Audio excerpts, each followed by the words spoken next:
होश में आ जाओ changing changing changing changing changing आंखें खोलो। इसे कितनी बुरी तरह से पकड़ लिया है। कलीसिया का हुआ कौन है? बताओ। कलीसिया का पैसा कहाँ है? पूरा नहीं दिख रहा ना? पहले जरा तुम्हें चूम तो लो।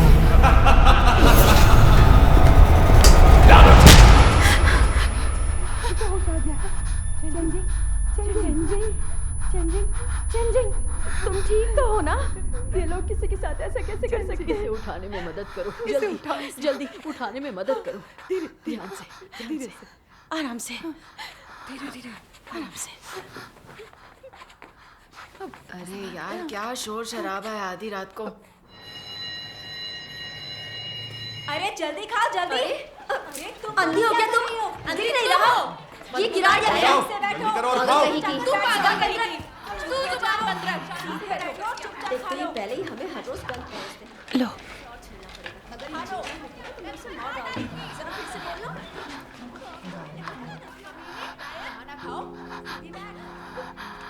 कोई बात नहीं, सब ठीक हो जाएगा।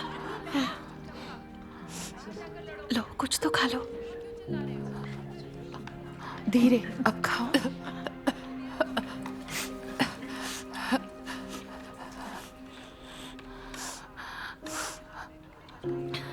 लो धीरे धीरे आराम से।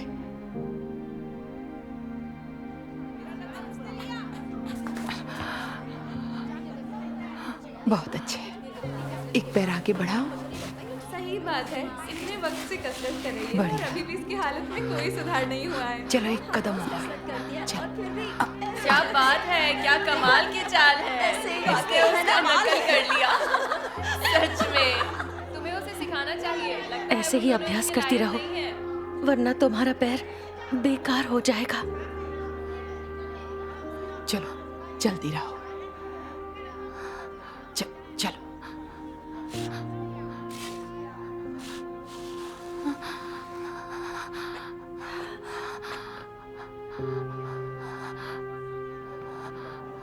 चलो बस थोड़ा सा और।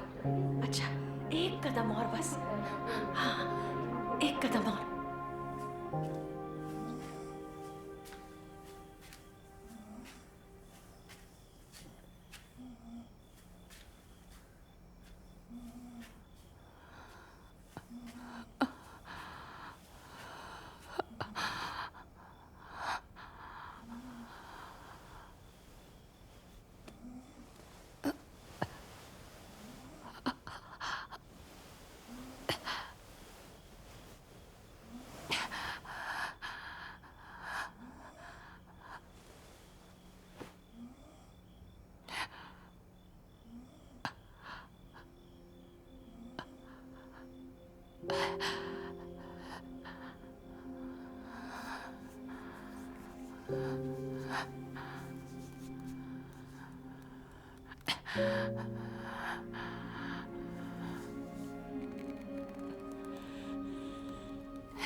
परमेश्वर, हे परमेश्वर, हाथ सीधा नहीं हो पा रहा,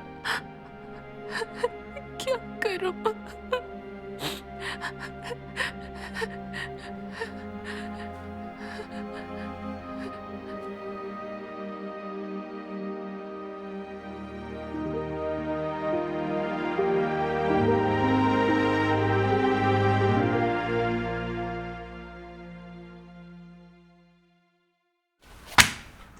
सर्वशक्तिमान परमेश्वर में विश्वास रखने वालों, तुम्हारा फैसला आ गया है। लीनान,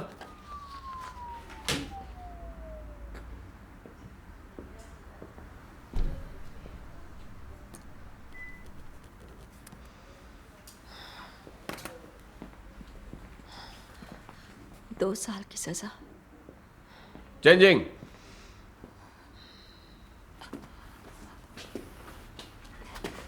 लानत है, जल्दी करो।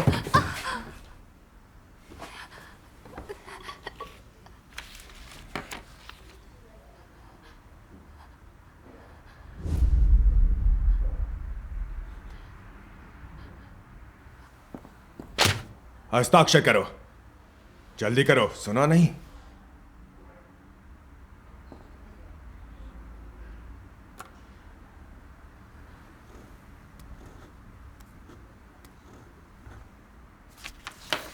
अगला शिनमिंग।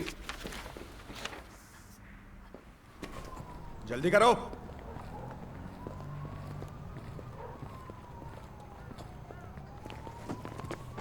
जल्दी करो, जल्दी। और तेज। मैंने बस एक सभा आयोजित की थी और गांव के मुखिया ने मेरी रिपोर्ट कर दी। मैंने कभी सोचा भी नहीं था कि वो मुझे 2 साल की सजा देंगे। मुझे 1 साल की सजा है। 1 साल भी भारी है। मैंने कभी सोचा नहीं था कि ये मुझे 2 साल की सजा देंगे। सुसमाचार का प्रचार कानून तोड़ना कैसे हुआ? उन्होंने कहा कि मैं कानून व्यवस्था भंग कर रही थी और 3 साल की सजा दे दी। मुझे 2 साल की सजा मिली है। क्या पता श्रमिक शिविर में क्या होता है। मैं थोड़ी डरी हुई हूँ।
उन्हें परमेश्वर की घुट्टी पिला दी है। वे सब मूर्ख है।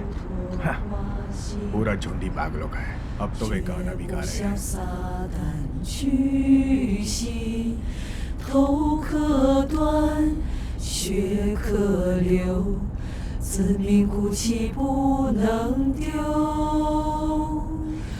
为神作响亮见证，羞辱魔鬼与撒旦，受苦受难，神预定。 至死忠心顺服神，不让身心再流泪，不让身心再担忧。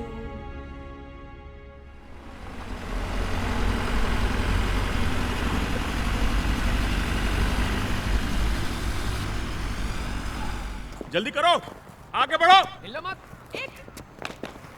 सीधी खड़ी रहो, हिलना मत। जिंदा दिखने चाहिए सब। खाना नहीं खाया क्या? तुम्हें हिलने को किसने कहा? हिम्मत है तो अब हिल के दिखाओ। मैंने कहा हिलना। जल्दी करो और तेज चलो। और तेज चलो। इस जगह ठीक जाओ, आगे इनको लेकर। हाँ, ये लोग आगे। आने का शुक्रिया। 2 कतारों में खड़े हो जाओ अभी। चलती रहो और तेज आगे बढ़ो। आगे बढ़ो, तेजी से आगे बढ़ो। अपने सारे कपड़े उतार दो, जांच होगी। जल्दी करो, कपड़े उतारो। तुम्हें इंसानी भाषा समझ नहीं आती? कपड़े उतारो, समय बर्बाद मत करो। मैंने कहा कपड़े उतारो। तुम बहुत ढीली हो, उतारो इसे।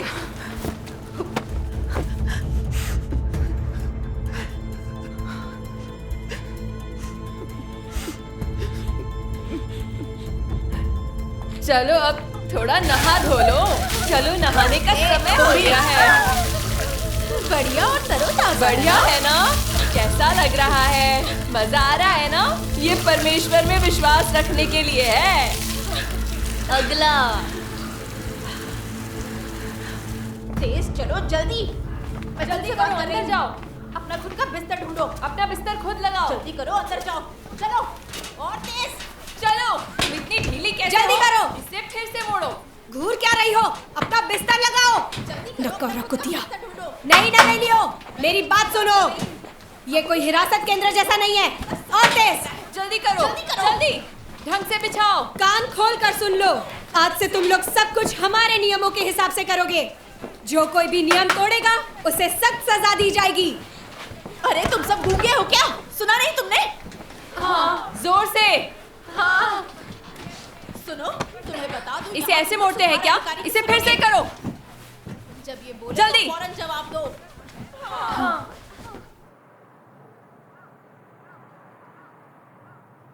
लियान, यहाँ अनुच्छेद 9, उत्पादन में सक्रिय रूप से भाग लो। श्रम उत्पादन। श्रम उत्पादन। श्रम का क्या हुआ? घोड़े की मुद्रा में। जल्दी करो।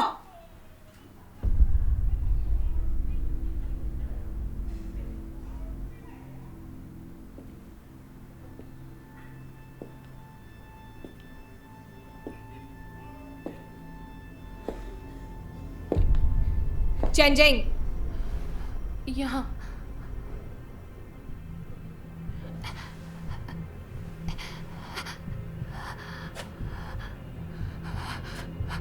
अनुच्छेद 5। अनुच्छेद 5। अनुच्छेद 7। अनुच्छेद 7। अनुच्छेद 1 का क्या?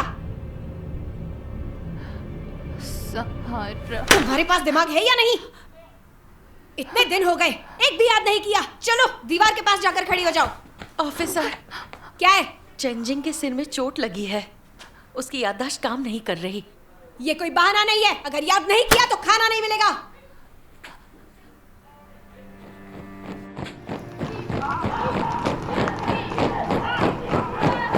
जल्दी करो।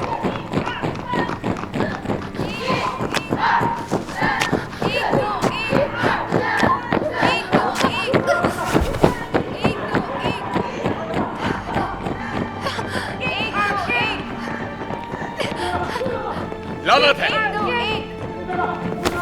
लो उठो, बड़ा चक्कर लगाओ, और तेज। जल्दी करो, जल्दी करो, समय बर्बाद मत करो। अगर आज का काम पूरा नहीं हुआ तो आज रात कोई नहीं सोएगा। ढीली पड़ना चाहती हो? ढीली पड़ने की यही सजा है। हाउसी कामचोर, सजा का मजा चखना चाहते हो? चलो उठो, जल्दी करो।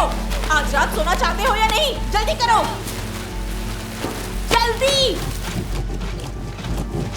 ए अनाड़ी, मेरे कपड़े धो। मुंह क्या ताक रही है? कपड़े धो। काम पूरा नहीं हुआ तो खाना नहीं मिलेगा। जी ऑफिसर। मैंने तुम्हें कितनी बार कहा है, पोंछने से पहले कपड़े को निचोड़ो और फिर पोंछो। तुम वाकई मंदबुद्धि हो। फिर से पोंछो। नकारा।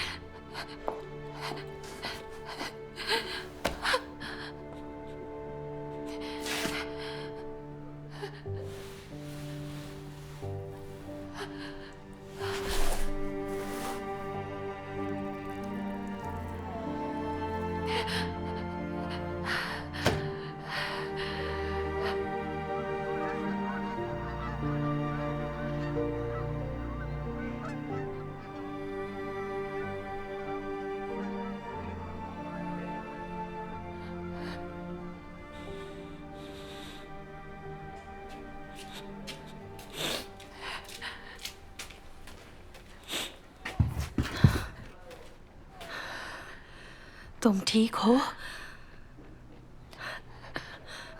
हर रोज दौड़ती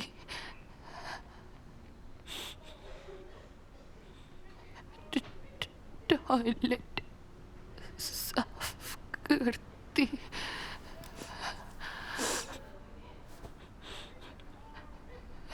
ऐसे नहीं जी सकती।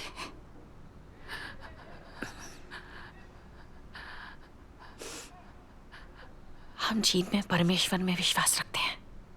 सब परमेश्वर की संप्रभुता और व्यवस्थाओं का हिस्सा है। बड़ा लाल अजगर क्या भूमिका निभाता है? क्या ये सब हमारी आस्था और प्रेम को पूर्ण करने के लिए नहीं है?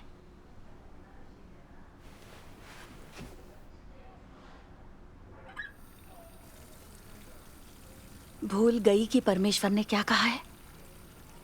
तुम्हें सत्य के लिए कष्ट उठाने होंगे, तुम्हें सत्य के लिए खुद को बलिदान करना होगा। तुम्हें सत्य के लिए अपमान सहना होगा और तुम्हें और अधिक सत्य प्राप्त करने की खातिर और भी अधिक कष्ट सहना ही होगा। यही तुम्हें करना चाहिए।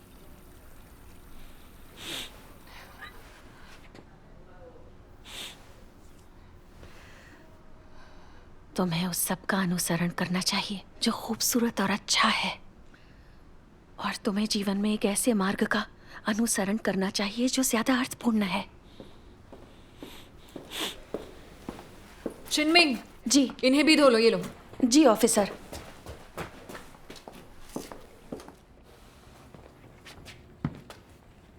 यहाँ बैठो।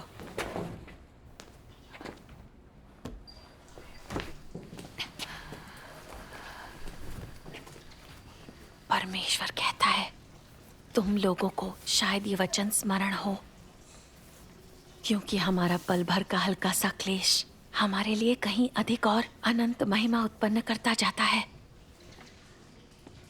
तुम सब लोगों ने पहले भी ये वचन सुने हैं, किंतु तुम में से कोई भी इनका सच्चा अर्थ नहीं समझा। आज तुम उनकी वास्तविक महत्ता से गहराई से अवगत हो। ये वचन परमेश्वर द्वारा अंत के दिनों के दौरान पूरे किए जाएंगे, और वे उन लोगों में पूरे किए जाएंगे जिन्हें बड़े लाल अजगर द्वारा निर्दयता पूर्वक उत्पीड़ित किया गया है, उस देश में जहां वह कुंडली मारकर बैठा है।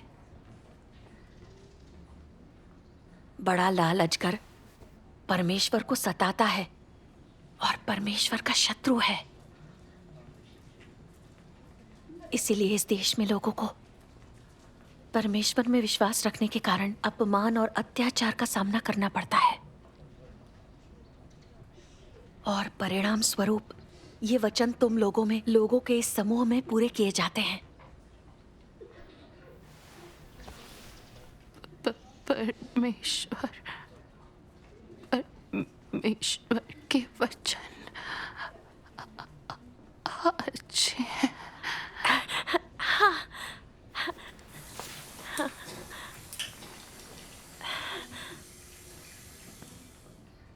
आज हम जो भी उत्पीड़न और पीड़ा झेल रहे हैं वो सार्थक है। अगर हम अपनी गवाही में दृढ़ रहेंगे तो हमें परमेश्वर की स्वीकृति मिलेगी। हमने बड़े लाल अजगर के क्रूर उत्पीड़न का अनुभव किया है और साफ तौर पर देखा है कि ये क्या है। अपने दिलों में हम अब बड़े लाल अजगर से नफरत कर सकते हैं, अंत के दिनों के मसीह का दृढ़ता से अनुसरण कर सकते हैं और जीवन के उज्जवल मार्ग पर चल सकते हैं। ये आस्था कहाँ से आती है? कष्ट सहकर शोधन के जरिए इसमें दृढ़ता आती है।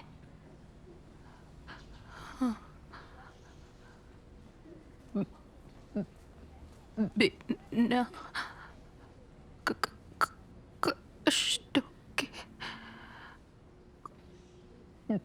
कोई आस्था नहीं। हाँ बिल्कुल। जीते रहो।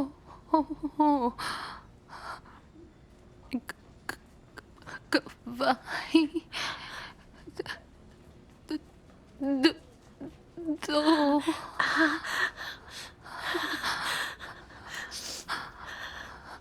रो मत।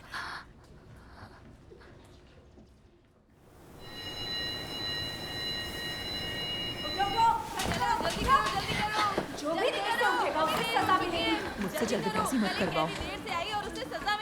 मुझसे जल्दबाजी क्यों करवा रही हो? मैं दिन भर की थकी हुई हूँ। 1 मिनट रुको। जल्दी करो, जल्दी करो। मैं 1 सेकंड में तैयार हो जाऊंगी। रुको, अपना बैच तो ले लो। तुम उठ क्यों नहीं पा रही?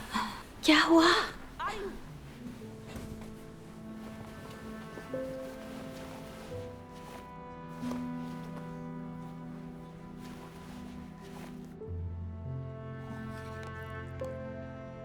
मुंह खोलो।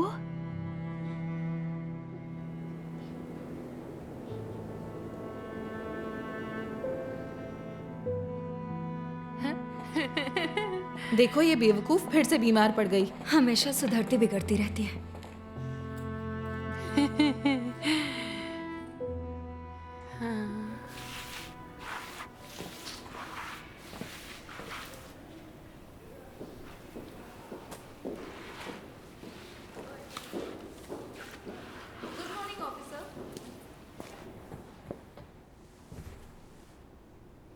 क्या देख रही हो? मैं पढ़ नहीं पा रही। मेरा नाम जानती हो? क्या नाम है मेरा?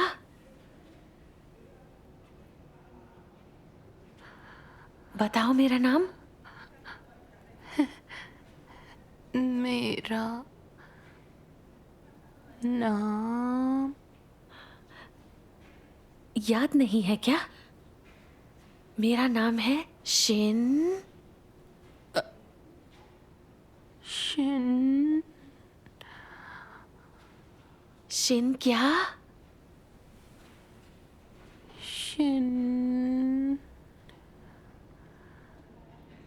शिन। मिंग। मेरा नाम शिनमिंग है ना? मिंग। मिंग। मेरा नाम है शिंग मिंग। अब याद आया? याद आया। तो मेरा नाम क्या है?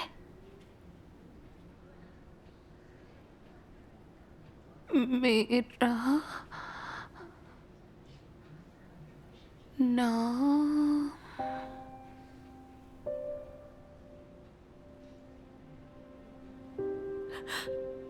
क्या हालत हो गई है?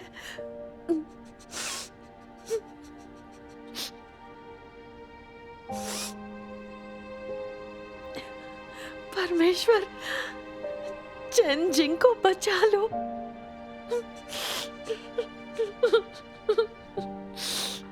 बचा लो।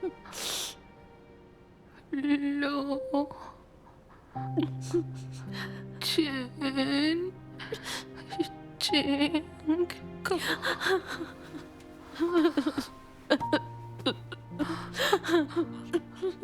डरो मत, डरो मत। हमारे साथ परमेश्वर है। हमारे साथ परमेश्वर है। वो है। डरो। डरो।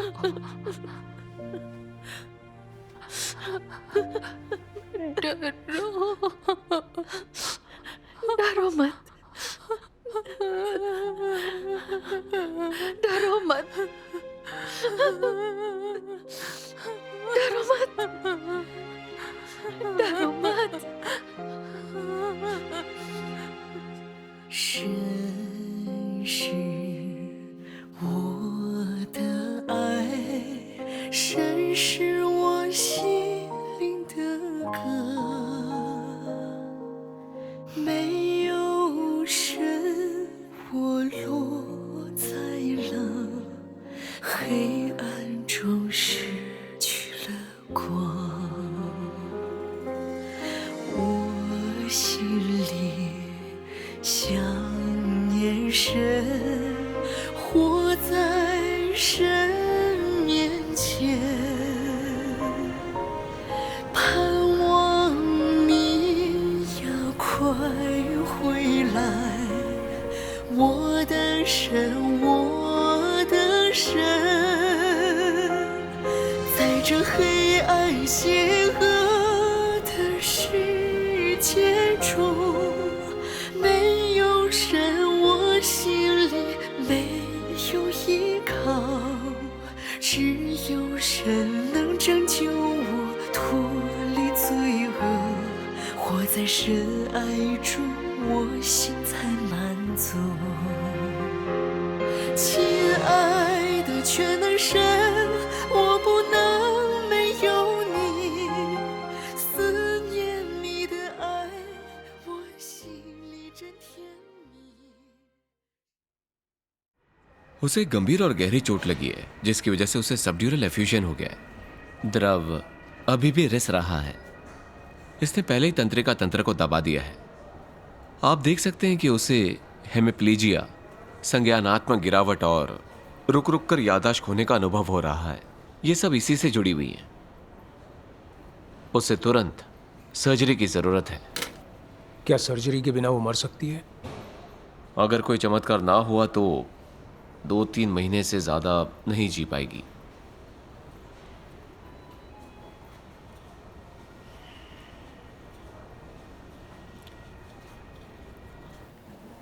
तुम दिन भर कराती ही रहती हो। क्यों करा रही हो? क्या हुआ? तुम करा क्यों रही हो? क्या परेशानी है? सकती क्योंकि ये तुम्हारे साथ नहीं कर रही हो। बस तुम अपंग हो। चली जाओ, मेरा हाथ तोड़ दूंगी, बाल उछ लूंगी। अरे अरे तुम्हें बीमारी हुई कैसे? अरे बोलो ना, तुम्हारी जी बिल्ली खा गई क्या? नहीं आ सकती, उसे रिपोर्ट करनी है। तुम मुझसे क्या बात कर रही हो? वो तो बस बेवकूफ है, एक पल होश में अगले ही पल पागल।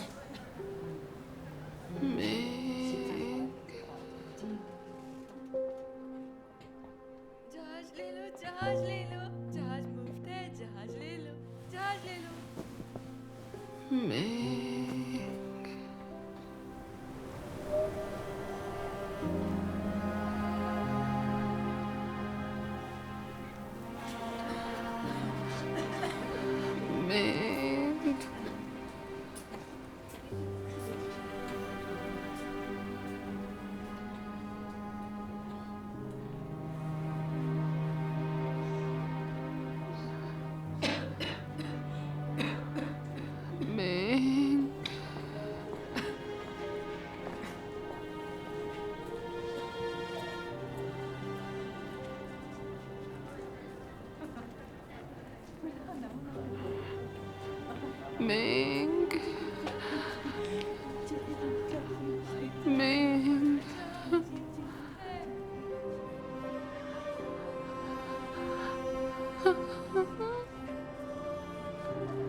चलो खाओ।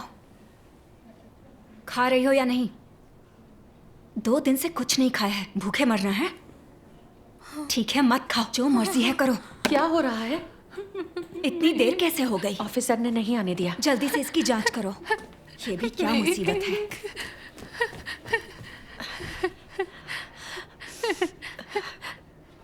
तुम खाना क्यों नहीं खा रही हो? अगर खाना नहीं खाओगी तो तुम ठीक कैसे होगी? हाँ, मुझे तुम्हारी याद आती है। रो मत। हाँ, मैं अब यही हूं ना, देखो। याद परमेश्वर के वचन नहीं सकती एकदम अकेली। रो मत, मत रो। हम अकेले नहीं हैं, हमारे साथ परमेश्वर है।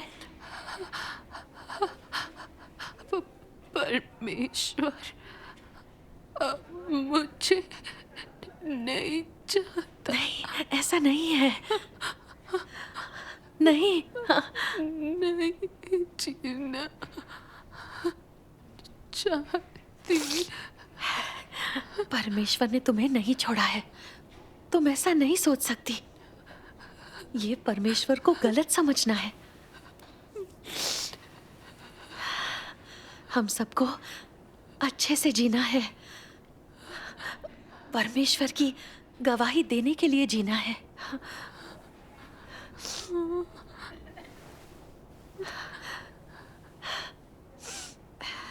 क्या तुम परमेश्वर के वचन नहीं सुनना चाहती?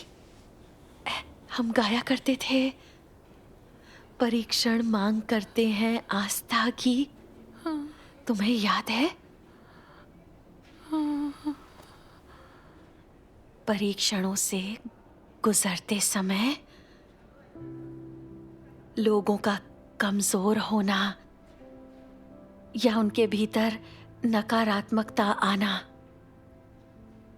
या परमेश्वर के इरादों या अभ्यास के मार्ग के बारे में स्पष्टता का अभाव होना, ये सामान्य है। लेकिन कुल मिलाकर तुम्हें परमेश्वर के कार्य पर आस्था होनी चाहिए और अय्यूब की तरह तुम्हें भी परमेश्वर को नकारना नहीं चाहिए। यद्यपि अय्यूब कमजोर था और अपने जन्म के दिन को धिक्कारता था, उसने इस बात से इनकार नहीं किया कि जन्म के बाद लोगों के पास जो भी चीजें होती हैं वे सब यहोवा द्वारा दी जाती हैं और यहोवा ही उन्हें ले भी लेता है। उसे चाहे जिन परीक्षणों से गुजारा गया, उसने ये विश्वास बनाए रखा। लोगों के अनुभवों में परमेश्वर के वचनों के चाहे जिस भी शोधन से वे गुजरे, परमेश्वर कुल मिलाकर जो चाहता है वो है उनकी आस्था और परमेश्वर प्रेमी हृदय। इस तरह से कार्य करके वो जिस चीज को पूर्ण बनाता है वो है लोगों की आस्था, प्रेम और दृढ़ निश्चय।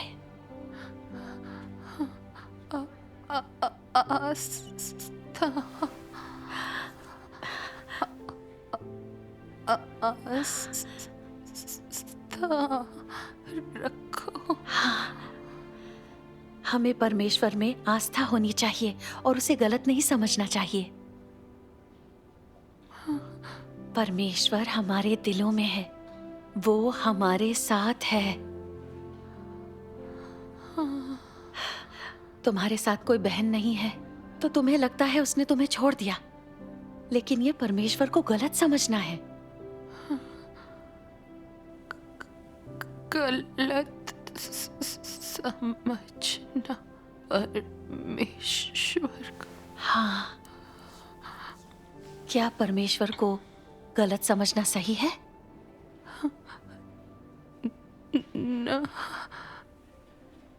नहीं। चाहे स्थिति कैसी भी हो, हमें परमेश्वर पर भरोसा रखना चाहिए। हमें विश्वास करना चाहिए कि परमेश्वर ही हमारा सहारा है। हमें अंत तक परमेश्वर का अनुसरण करना चाहिए और हमें परमेश्वर को कभी छोड़ना नहीं चाहिए। क्या ये तुम्हारा संकल्प नहीं था? क्या तुम भूल गई?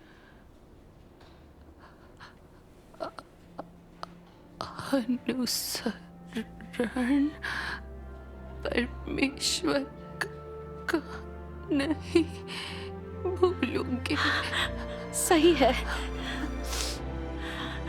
चलो अब खाना खा लेते हैं। हाँ, खाने से हमें ताकत मिलती है और ताकत होगी तभी प्रार्थना कर पाएंगे। चलो एक निवाला ले लो। कठिनाइयों का सामना करते समय हमें परमेश्वर से प्रार्थना करनी चाहिए। परमेश्वर को गलत नहीं समझना चाहिए। अगर हम सच्चे दिल से परमेश्वर से प्रार्थना करें तो वो जरूर हमारे साथ रहेगा।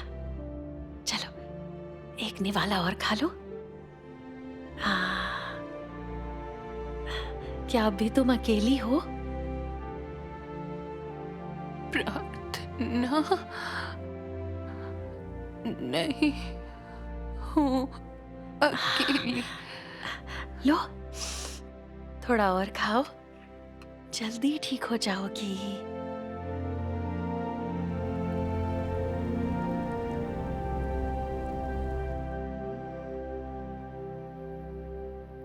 परमेश्वर, मेरा दिमाग ठीक से काम नहीं कर रहा।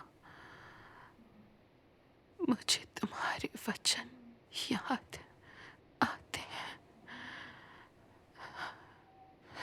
मुझे कोई साथी दे दो। मुझे तुम्हारे वचन याद आते हैं।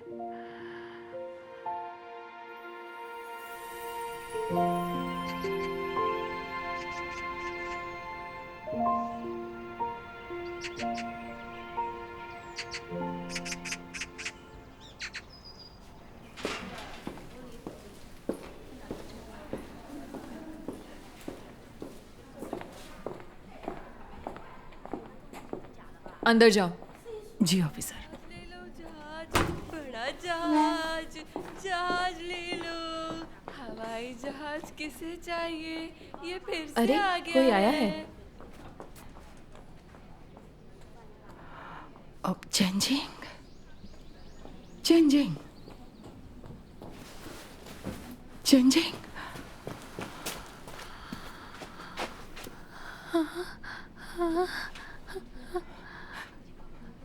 मिंग, मुझे पहचानती नहीं क्या? मैं मिंग नहीं हूँ। मिंग, मैं हेली हूँ। हेली। ली। तुम्हारी हालत इतनी खराब कैसे हो गई? मैंने प्रार्थना की, तुम आई। मेरी एक साथी है। हाँ बिल्कुल है। अब तुम्हें एक साथी मिल गई है। मिंग आई। सही बात है, मैं यहाँ हूँ।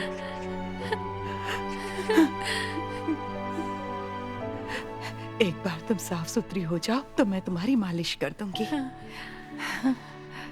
एक निवाला और ले लो, मुंह खोलो धीरे से। ओ, थोड़ा सा गिर गया। चलो उठाओ उठाओ उठाओ, ऐसे। चलो, बढ़िया, बहुत बढ़िया, ऐसे ही। चलो। परमेश्वर, तुम्हारी देखभाल के लिए धन्यवाद। तुमने मुझे जीते रहने की आशा दी।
恋中受痛苦，你的话陪伴我。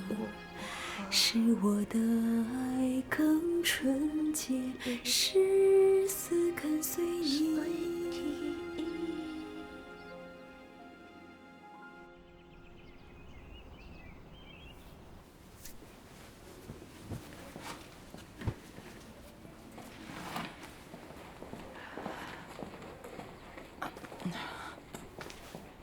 क्या सोच रही हो? मेरी बीमारी क्या ये ठीक हो सकती है? क्या बात है? तुम इतनी परेशान हो रही हो? क्या परमेश्वर में तुम्हारी आस्था खत्म हो गई है?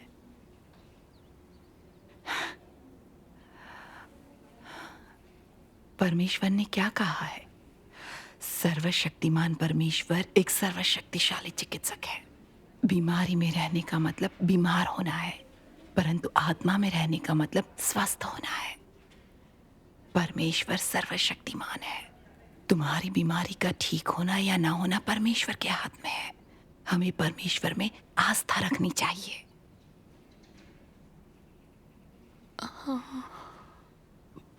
परमेश्वर सर्वशक्तिमान है। मेरी बीमारी ठीक हो सकती है। हाँ, ये सही है। परमेश्वर कहता है, परमेश्वर लोगों पर पूर्णता का कार्य करता है और वे इसे देख नहीं सकते, छू नहीं सकते।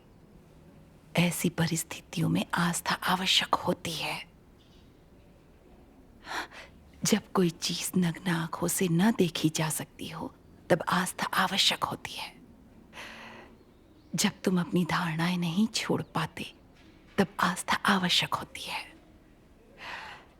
जब तुम परमेश्वर के कार्य के बारे में स्पष्ट नहीं होते, तो यही अपेक्षा की जाती है कि तुम आस्था रखो, ठोस रुख अपनाए रखो और अपनी गवाही में अडिग रहो। जब अय्यूब इस मुकाम पर पहुंच गया, तो परमेश्वर उसके सामने प्रकट हुआ और बोला, यानी जब तुम में आस्था होगी, तभी तुम परमेश्वर को देखने में समर्थ हो पाओगे। जब तुम में आस्था होगी, परमेश्वर तुम्हें पूर्ण बनाएगा। आस्था रखो, परमेश्वर पूर्ण बनाएगा। हाँ, ये सही है। तुम्हें अय्यूब अभी भी याद है?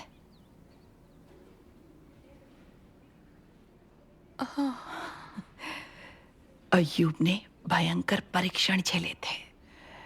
उसकी संपत्ति छीन ली गई, उसके बच्चे मर गए और अंत में उसका शरीर दर्दनाक घावों से भर गया।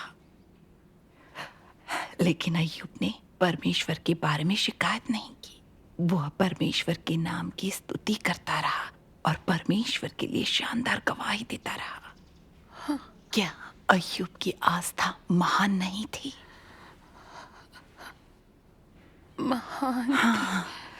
क्या हमें अय्यूब का अनुकरण नहीं करना चाहिए? हाँ। बीमारी के शोधन के बीच हमें आस्था बनाए रखनी चाहिए। परमेश्वर की संप्रभुता और व्यवस्थाओं के प्रति समर्पित हो जाना चाहिए। अपनी गवाही में दृढ़ रहना चाहिए।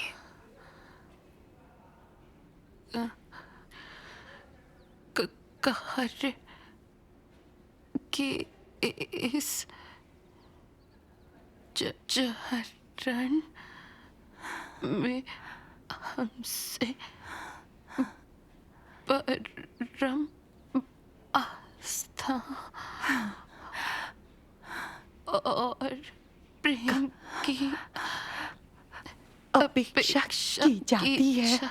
ये तो अद्भुत है। तुम परमेश्वर के वचन याद रख सकती हो। परमेश्वर का धन्यवाद। मुझ में भी आस्था है। तुम में आस्था है। मेरी आस्था भी बड़ी है। बढ़िया बढ़िया।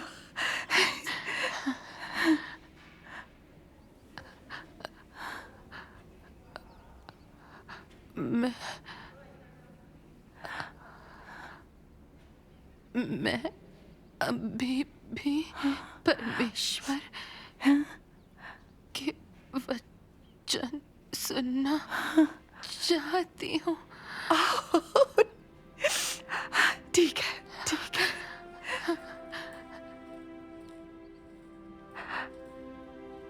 परमेश्वर कहता है, परमेश्वर चाहे कैसे भी कार्य करे और तुम्हारा परिवेश कैसा भी हो, अगर तुम जीवन का अनुसरण करने और सत्य खोजने में समर्थ होते हो, परमेश्वर के कार्य के ज्ञान का अनुसरण करते हो और उसके कर्मों को जानने का प्रयास करते हो और तुम सत्य के अनुसार कार्य करने में समर्थ होते हो, तो ये सच्ची आस्था का होना है। और इससे साबित होता है कि तुमने परमेश्वर में आस्था नहीं खोई है। अतीत में जब परमेश्वर ने कहा कि तुम एक राजा की तरह शासन करोगे, तो तुमने उससे प्रेम किया, और जब उसने स्वयं को खुले तौर पर तुम्हें दिखाया तो तुमने उसका अनुसरण किया। परंतु अब परमेश्वर छिपा है, तुम उसे देख नहीं सकते और तुम पर मुसीबत आ गई है। इस समय क्या तुम परमेश्वर में आशा खो देते हो? इसलिए तुम्हें हर समय जीवन का अनुसरण करना चाहिए और परमेश्वर के इरादे संतुष्ट करने की कोशिश करनी चाहिए। यही सच्ची आस्था कहलाती है और यही सबसे सच्चा और सबसे सुंदर प्रकार का प्रेम है। परमेश्वर छिपा हुआ है, मुझ में अभी भी आस्था है। हाँ, आमीन। परमेश्वर का धन्यवाद। आओ प्रार्थना करें। आओ।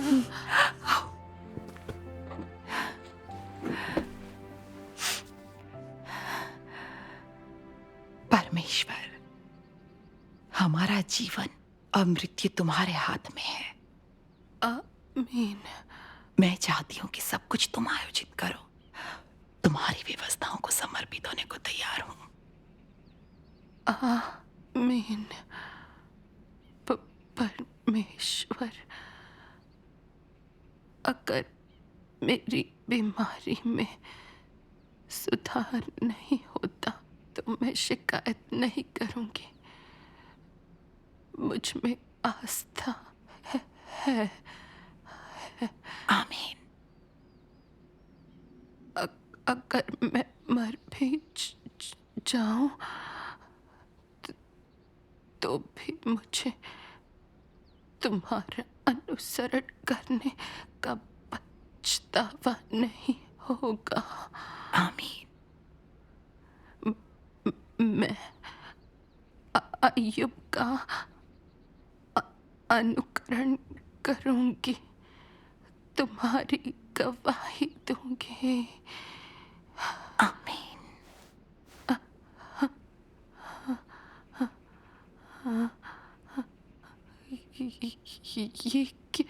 ये क्या है?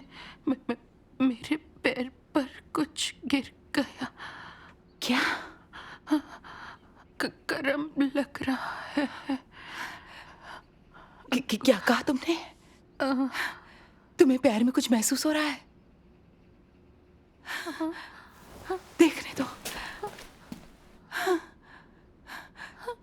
तुम्हारा पैर हिल रहा है। मेरा पैर हिल सकता है।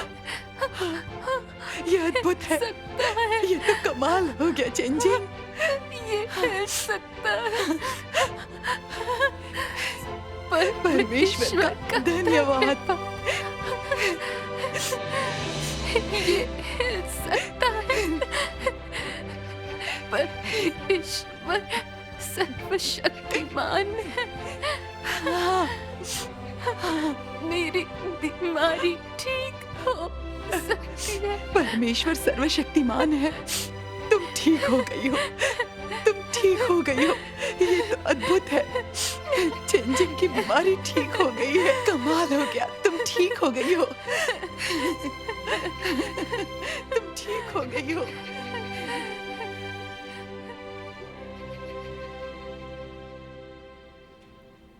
चेंजिंग की हालत को देखते हुए अगर वो यहाँ और ज्यादा समय तक रही तो उसकी मौत हो सकती है। वो 2-3 महीने से ज्यादा नहीं जी पाएगी।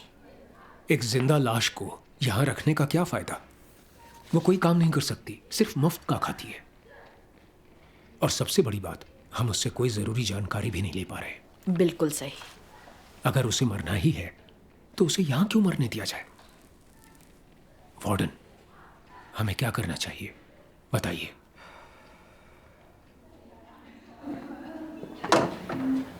Hello chief. चेंजिंग, तुम्हारी मेडिकल पैरोल मंजूर हो गई है। तुम 1.5 साल की सजा जेल से बाहर काटोगी। अब तुम अपने घर जा सकती हो, लेकिन परमेश्वर में विश्वास नहीं रख सकती। स्थानीय पुलिस की निगरानी में सहयोग करना और अपने आप में सुधार लाना। चेंजिंग, अब तुम अपने घर जा सकती हो। हाँ? तुम घर जा सकती हो। घर? हाँ, मैं तुम्हारा सामान पैक कर देती हूँ।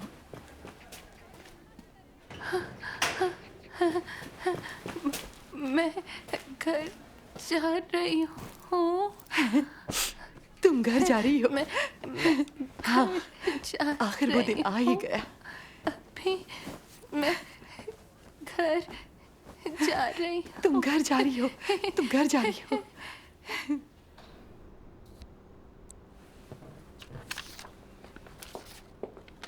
ठीक है, चलो पैसे दो। 3000। चलो। आराम से, आराम से।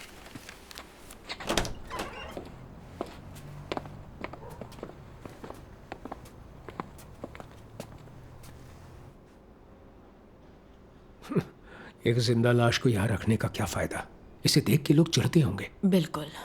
अगर मरना ही है तो अपने घर जाके मरे। हाँ, उसे घर जाकर मरने दो। घर वापस जाकर अपनी माँ का ख्याल रखना। रखूंगी। अपना ख्याल रखना। तुम्हारा सफर सुरक्षित हो।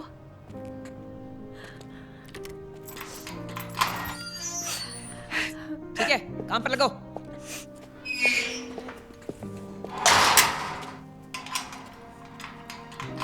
चलो, जल्दी करो। क्या चाहती हो? तुम्हें सजा मिले?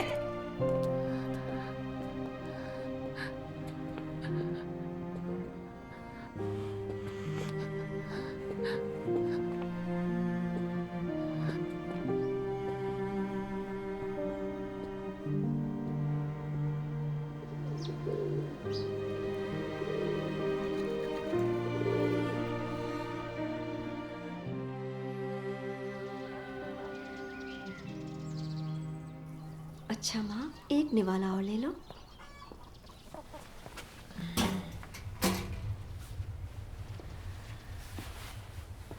सारा दिन लेटे रहना ठीक नहीं है। खाने और थोड़ा आराम करने के बाद उठो और थोड़ा घूम फिर लो। बाहर आंगन में चलकर थोड़ी धूप सेक लो। ठीक है। हाँ, मुझे थोड़ी धूप लेनी चाहिए।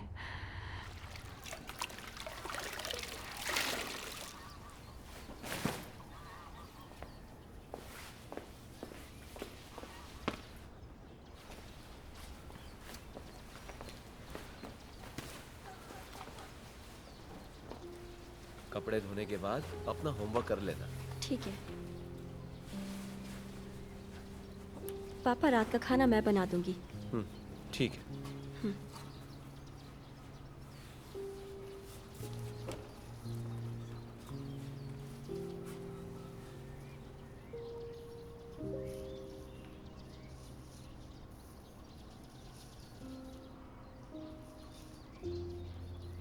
हे परमेश्वर, मुझे अपनी बहनों की याद आती है।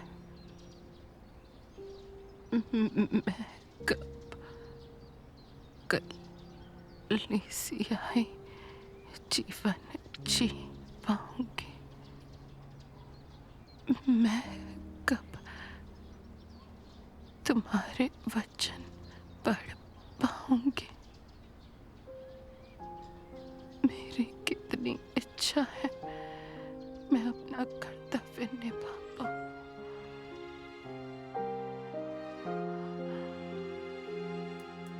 神的生命言语已征服我的心，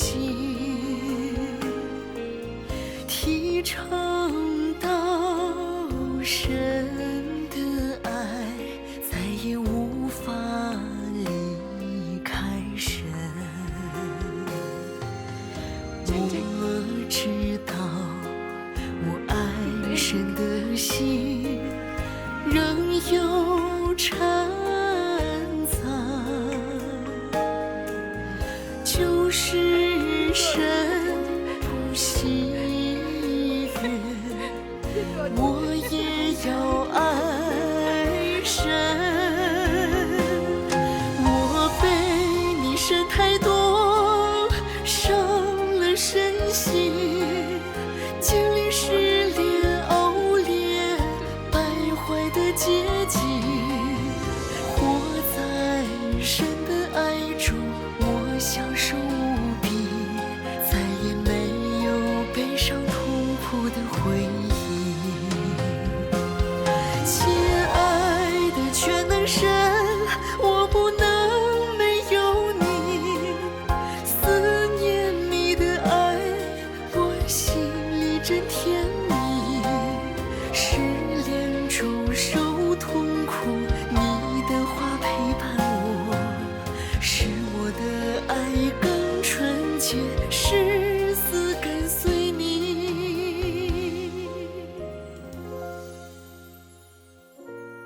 हे परमेश्वर, मैं अपना कर्तव्य निभाना चाहती हूँ। मेरे लिए कोई मार्ग खोलो।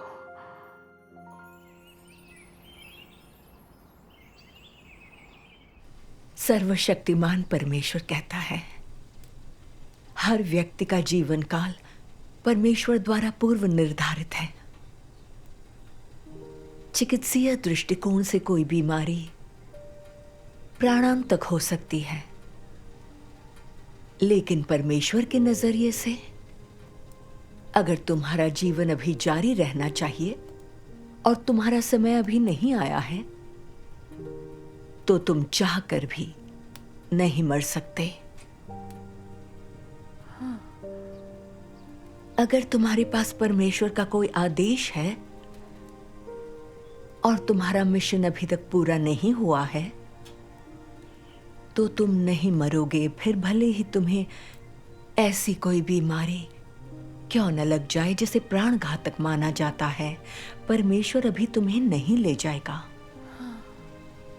भले ही तुम प्रार्थना न करो, सत्य न खोजो और अपनी बीमारी का इलाज न कराओ, या भले ही तुम अपने इलाज में देरी कर दो, फिर भी तुम मरोगे नहीं। ये खास तौर से उन लोगों के लिए सच है जिनके पास परमेश्वर का एक महत्वपूर्ण आदेश है।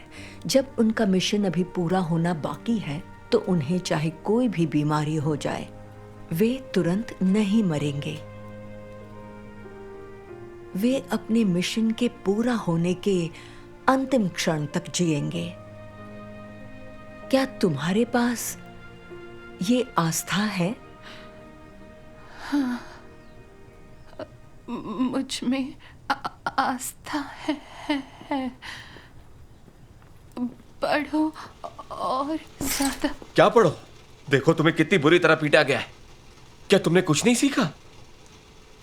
दिन भर पढ़ती रहना। अगर तुम ये वचन नहीं पढ़ती तो क्या तुम्हें इतनी बुरी तरह पीटा जाता? मैं ऐसी हो गई हूँ, लेकिन तुम मेरा इलाज नहीं करवाओगे। कैसे करवाओ तुम्हारा इलाज? तुम्हें बाहर निकालने के चक्कर में कर्ज में डूब गया हूं। खाने पीने का सामान लाने तक के पैसे नहीं है। बहस मत करो। चेंग जिंग अभी भी बीमार है। ऐसी बातें बाद में भी की जा सकती हैं। अभी तो इसका सेहतमंद होना ज्यादा जरूरी है। परमेश्वर में आस्था रख के इसने कुछ गलत नहीं किया। माँ, अब हमें से आस्था रखने की छूट नहीं दे सकते। इसकी हालत तो देखो। बहस मत करो। अगर तुम इलाज नहीं करवा सकते तो ठीक है, मुझे परवाह नहीं है। परमेश्वर मुझे ठीक कर देगा। जब परमेश्वर मुझे ठीक कर देगा और मैं चल पाऊंगी तो मुझे तुम्हारी देखभाल की जरूरत नहीं होगी। अच्छा, वाह, ये तो बढ़िया है। तो अब अपने परमेश्वर से कहो वो तुम्हें ठीक कर दे, मुझे मुसीबत से बचाओ। क्या तुम अपने परमेश्वर से परिवार के लिए कुछ पैसे भी मांग सकती हो? बाहर निकलो। जितना ज्यादा तुम बोलते हो मुझे उतनी ही घृणा होती है। मैं नहीं सुनना चाहती। ठीक है, कोई जरूरत हो तो मेरे पास बताना। यांडोंग,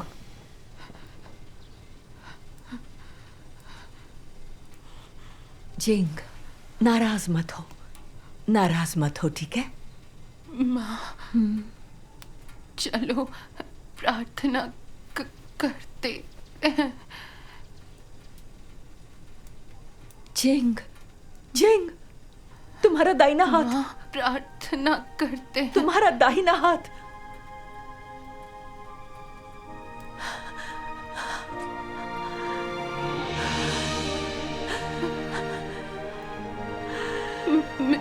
मेरा हाथ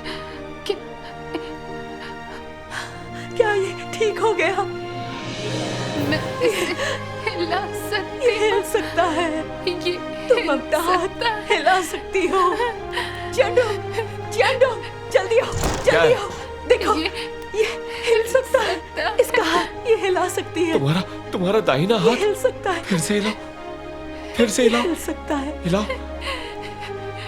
ये कैसे हुआ? परमेश्वर ने मुझे ठीक कर दिया। परमेश्वर का धन्यवाद। हाँ, परमेश्वर ने तुम्हारा हाथ ठीक कर दिया। हे परमेश्वर, मैं तुम्हारा धन्यवाद करती हूँ। तुम सर्वशक्तिमान चिकित्सक हो। तुम ही मेरा सहारा हो। मैं तुम्हारी स्तुति करती हूँ। तुम्हारी महान सामर्थ्य की जयकार हो।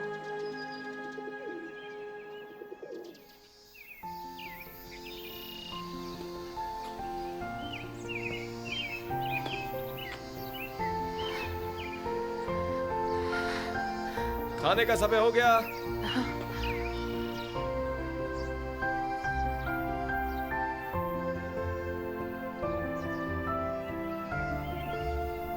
मैं खुद कोशिश करती हूँ।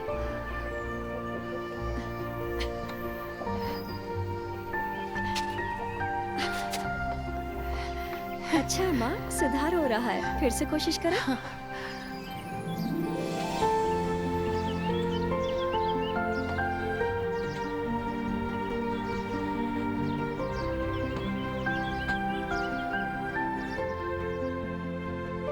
जिस क्षण तुम रोते हुए इस दुनिया में आते हो, उसी पल से तुम अपनी जिम्मेदारियां निभाना शुरू कर देते हो।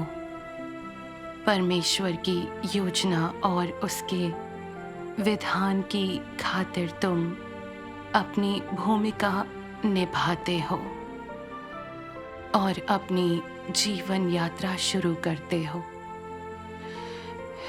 तुम्हारी पृष्ठभूमि जो भी हो और तुम्हारी आगे की यात्रा जैसी भी हो, किसी भी स्थिति में कोई भी स्वर्ग के आयोजनों और व्यवस्थाओं से बच नहीं सकता और कोई भी अपनी नियति को नियंत्रित नहीं कर सकता, क्योंकि जो सभी चीज़ों का संप्रभु है, सिर्फ वही ऐसा करने में सक्षम है।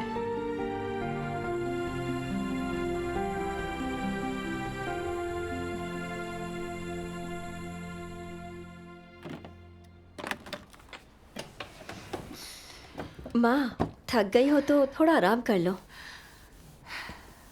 मैं थकी नहीं हूँ। अरे ये टेप,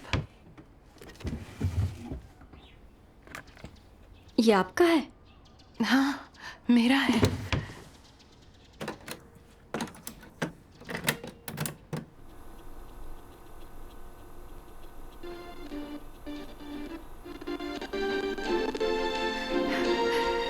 ये तो बच रहा है। हाँ माँ बैठकर सुनो।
माँ क्या हुआ? टेप अटक रही है क्या? हाँ। माँ आपका पैर, आपका पैर। हाँ।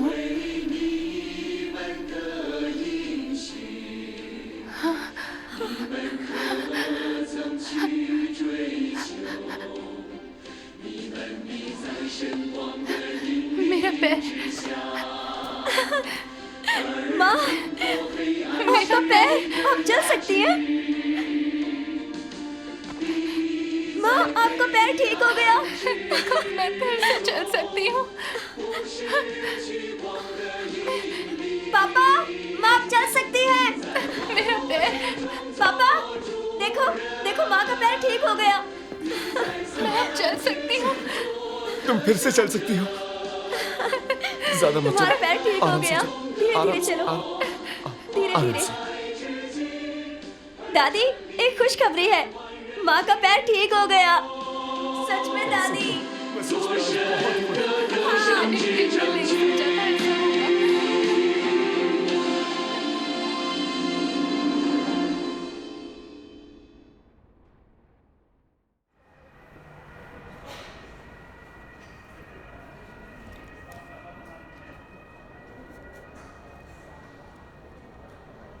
मुझे तो वाकई यकीन नहीं हो रहा।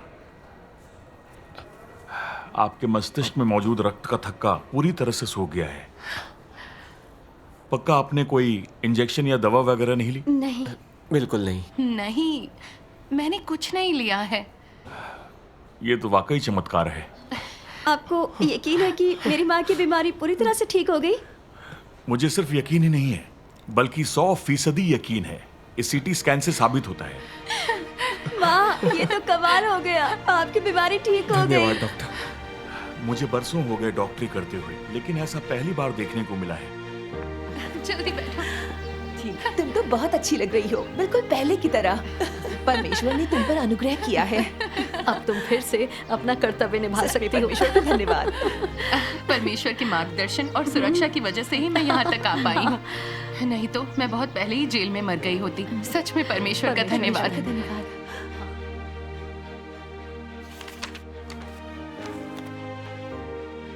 मनुष्य का जीवन परमेश्वर से उत्पन्न होता है। स्वर्ग का अस्तित्व परमेश्वर के कारण है और पृथ्वी का बचे रहना भी परमेश्वर के जीवन के सामर्थ्य से उत्पन्न होता है। प्राण शक्ति से युक्त कोई भी वस्तु परमेश्वर की संप्रभुता से परे नहीं जा सकती और ओज से युक्त कोई भी वस्तु परमेश्वर के अधिकार क्षेत्र के दायरे से नहीं बच सकती।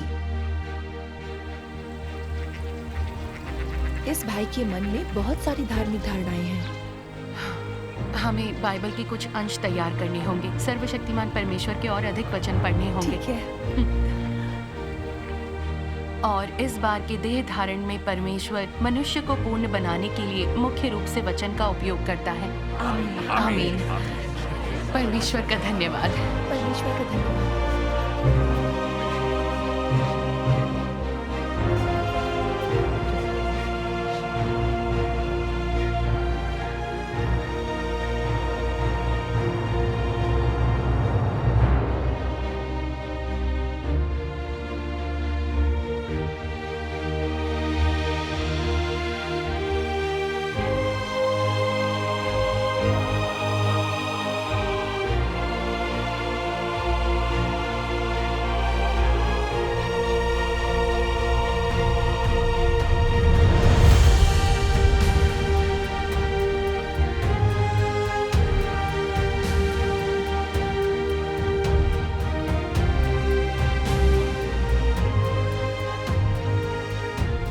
मनुष्य का हृदय और आत्मा परमेश्वर की मुट्ठी में होते हैं और उसके जीवन की हर चीज परमेश्वर की दृष्टि में रहती है।